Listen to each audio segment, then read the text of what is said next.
Hello बच्चों, welcome again physics with Pradeep Sharma. आज हम लोग बात करेंगे +2 क्लास की केमिस्ट्री की फर्स्ट यूनिट की। क्योंकि बहुत सारे बच्चे बोल रहे थे सर कि केमिस्ट्री शुरू करो, तो आज हम लोग जो है केमिस्ट्री को पढ़ना शुरू करते हैं बेटा। तो जो फर्स्ट यूनिट हमारी है उसका नाम है सॉलिड स्टेट। जो फर्स्ट यूनिट हमारी है वो क्या है? सॉलिड स्टेट है।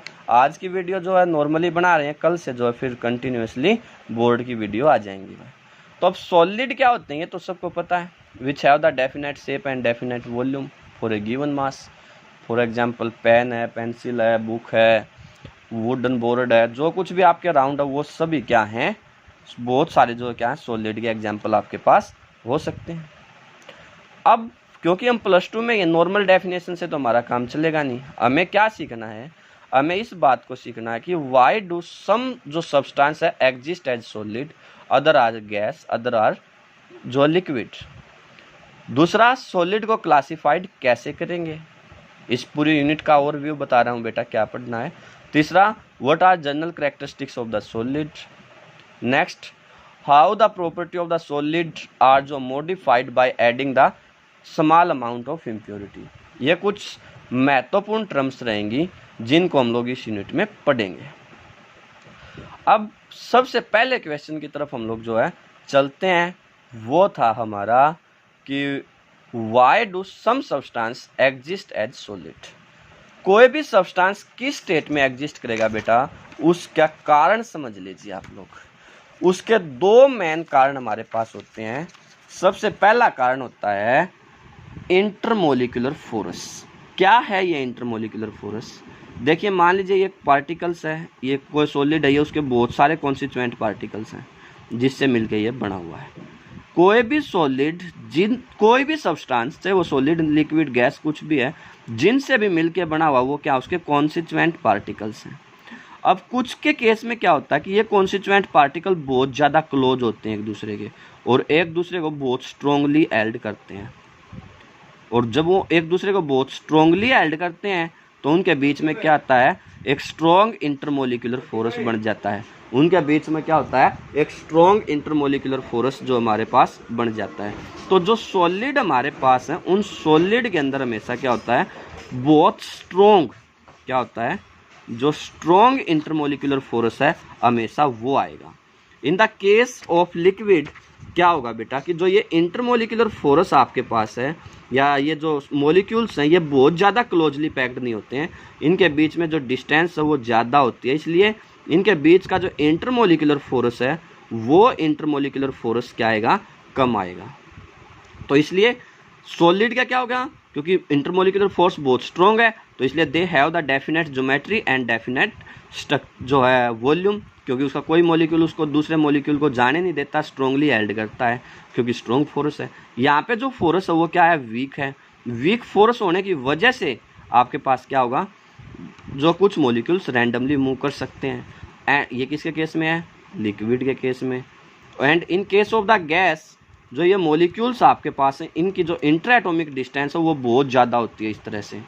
तो इसलिए जो ये इंटरमोलिकुलर फोर्स होता है ना बेटा, ये क्या होता है, इनमें गैस के केस में नेग्लेक्जिबल होता है। गैस के केस में क्या है, ये लगभग नाम मात्र का होता है। तो इसलिए आपके पास क्या होता है, जो भी आपके पास सब्सटेंस है या जो भी आपके पास जो है मॉलिक्यूल्स हैं, वो किसी भी स्टेट के अंदर एग्जिस्ट करते हैं या इंटरमोलिकुलर फोर्स की वजह से। तो बात समझ में आई, इंटरमोलिकुलर फोर्स क्या है, ये बात क्लियर। और सॉलिड के केस में क्या होता है, ये बहुत ज़्यादा होता है, इसलिए they have the definite shape and definite volume. Liquid के केस में थोड़ा वीक होता है, इसलिए they have the definite volume. And in case of the gas ये नेग्लेक्जिबल होता है, नाम मात्र का होता है, इसलिए वो क्या है, आपके पास नाइदर डेफिनेट शेप नोर डेफिनेट वॉल्यूम। तो कोई भी किस स्टेट में एग्जिस्ट करेगा, उसका पहला कारण क्या बेटा, इंटरमोलिकुलर फोर्स। और दूसरा कारण होता है थर्मल एनर्जी। दूसरा कारण क्या होता है, थर्मल एनर्जी। ये नाम से ही क्लियर है बेटा, थर्मल एनर्जी मीन्स जो एनर्जी ईट करने से मिले, ईटिंग की वजह से जो एनर्जी आएगी वो क्या है, थर्मल एनर्जी आपके पास है। तो in the case of the solid जो थर्मल एनर्जी है वो क्या होती है, लो। क्या होती है, low. In the case of liquid थोड़ी ज़्यादा होती है और गैस के केस में तो बहुत ज़्यादा होती है। तो कोई भी सब्सटेंस सॉलिड क्यों है, अब आपसे क्वेश्चन था कि why the sub substance exist as solid, तो आप लोग उसके दो रीजन लिखेंगे बेटा। Due to strong intermolecular force and low thermal energy a substance exist as solid. Clear, बात समझ में आ गई बेटा कि why the substance exist in जो है सॉलिड स्टेट, फर्स्ट क्वेश्चन। अब नेक्स्ट जो आपके पास होता है, तो आप लोग ये जनरली ध्यान रखेंगे कि जो लो टेम्परेचर आपके पास है तो उस पर जो थर्मल एनर्जी है वो लो होती है और इंटरमोलिकुलर फोर्स बहुत स्ट्रॉन्ग होने की वजह से जो है there particle does not oscillate, that's why they exist as solid. ये हमारे कुछ नोट्स हैं, इनको बाद में हम PDF की फॉर्म में आपको प्रोवाइड कर देंगे, आप लोग डाउनलोड कर लेंगे, वो बाद में करेंगे, अभी नहीं, तो आपको कोई समस्या ना आए। इसके बाद नेक्स्ट क्या है, why solid are rigid. Next question क्या होता है कि why the solid are rigid. ये बहुत इंपॉर्टेंट क्वेश्चन है, डायरेक्ट NCERT से आप लोग जो है पढ़ेंगे तो इसको एज इट इज मिलेगा बेटा। तो सॉलिड रिजिड क्यों होते हैं, क्योंकि जो कॉन्स्टिट्यूएंट पार्टिकल्स होते हैं सॉलिड के उनकी फिक्स्ड पोजीशन होती है, ये बात हमने प्रूव कर दी, और वो जो है सिर्फ अपनी मीन पोजीशन के अबाउट ऑक्सीलेट कर सकते हैं और कहीं रैंडमली वो जो है मूव नहीं कर सकते हैं, इसलिए solid are rigid. The constituent particle of solids have form जो है वो क्या होते हैं, have fixed position and can not oscillate about their mean, जो can oscillate only about their mean position, that's why they are rigid. Clear, जो भी आपके पास सॉलिड है बेटा वो दो प्रकार से होते हैं। क्लासिफिकेशन ऑफ सॉलिड की अगर हम बात करें तो सॉलिड हमारे पास क्या है, दो प्रकार से, एक होते हैं क्रिस्टलाइन सॉलिड और दूसरे हमारे पास क्या होते हैं, अमोर्फस सॉलिड। क्रिस्टलाइन सॉलिड में क्या आते हैं, जो भी मेटल्स, जो मोस्टली मेटल एलिमेंट हमारे पास हैं, नॉन मेटल एलिमेंट हमारे पास हैं, ये सभी क्रिस्टलाइन सॉलिड की एक फॉर्म होती हैं। और जबकि अमोर्फस सॉलिड में क्या आते हैं, रबड़, ग्लास, प्लास्टिक वगैरह हमारे पास क्या है, अमोर्फस सॉलिड हैं।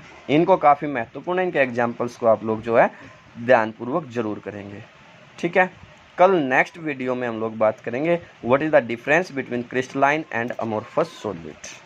इसको आपने अच्छे से समझना है, सीखना है बेटा। अब हर दिन आपके पास जो है क्या आएगी, एक वीडियो आएगी, चाहे वो केमिस्ट्री की और साथ में एक फिजिक्स की, जो +2 के फिजिक्स की भी साथ में ही आएगी, और जो 10th का हमारा सिलेबस चल रहा है उसको हम बहुत जल्दी कंप्लीट करा देंगे।